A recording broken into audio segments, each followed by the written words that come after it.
জিন্দা থাকতে নিন্দা হবেই, মৃত মানুষের প্রশংসা তো শত্রুরাও করে।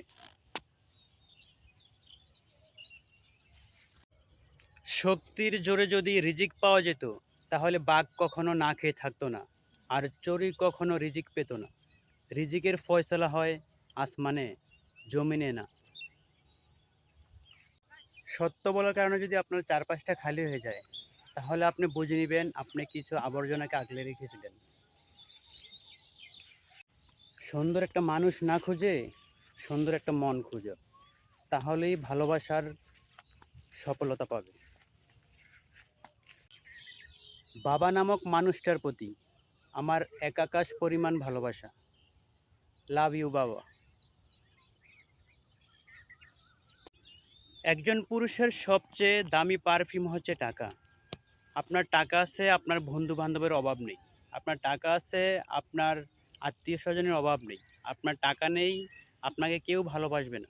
এটাই বাস্তব। আমরা সবাই বলি যে ভালোবাসি ভালোবাসি, মুখে বলি যে ভালোবাসি, আমরা কেউ অন্তর থেকে ভালোবাসি না। যদি অন্তর থেকে ভালোবাসি, তাহলে কিন্তু আমরা অতি দ্রুত আমরা এখানে সফলতা পাই।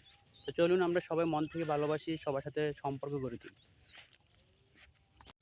আমরা সবাই তো বলি যে ভালোবাসা অফুরন্ত, সাপোর্ট করলে সাপোর্ট পাবো। তো আজকে দেখবো যে আমার এই ভিডিওতে কার কমেন্ট এবং কারা কমেন্ট করেন। যদি মন থেকে, তাহলে গঠনমূলক একটা কমেন্ট করে যাই এবং সম্পর্ক গড়ে তুলে যাই ইনশাল্লাহ। চলুন না সবাই একসাথে কাজ করি। দাঁড়ান দাঁড়ান, ভিডিওটা তো দেখেই ফেলছেন, তাহলে একটা সুন্দর একটা গঠনমূলক কমেন্ট করে যান। কেন ভিডিওটা দেখে একটা কমেন্ট না করে নিজের ক্ষতি করতেছেন? হ্যালো, এই যে দাঁড়ান, ভিডিওটা কেন ধাক্কা দিচ্ছেন? সুন্দর একটা গঠনমূলক কমেন্ট করে যান, আপনার সাথে আমার একটা সম্পর্ক হয়ে যাক, এঙ্গেজমেন্ট হয়ে যাক, সুন্দর একটা সম্পর্ক হয়ে যাক। চলুন সবাই সুন্দর একটা গঠনমূলক কমেন্ট করি, একে অপরের পাশে থাকি, একে অপরকে ভালোবাসি, বিনা স্বার্থে সবাইকে ভালোবাসা দেই, তাহলেই আমরা এখানে অতি দ্রুত সফলতা পাব। ভালো থাকবেন সবাই, আসসালামু আলাইকুম। পুরুষের জন্ম হয় ভালো রাখার জন্য, ভালো থাকার জন্য নয়।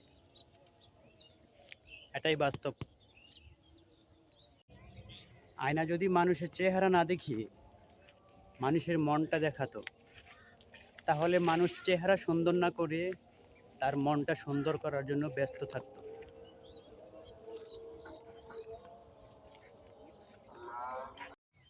মোমবাতিটা নিজেও জানতো না তার ভিতরে জড়িয়ে রাখা সুতোটাও একটা দিন তাকে শেষ করে দিবে। টাকা জীবনে খুব মূল্যবান একটা জিনিস, যেটা থাকলে সবাই পরিচয় দেয় আর না থাকলে আপনজনগুলো মুখ ফিরিয়ে নেয়।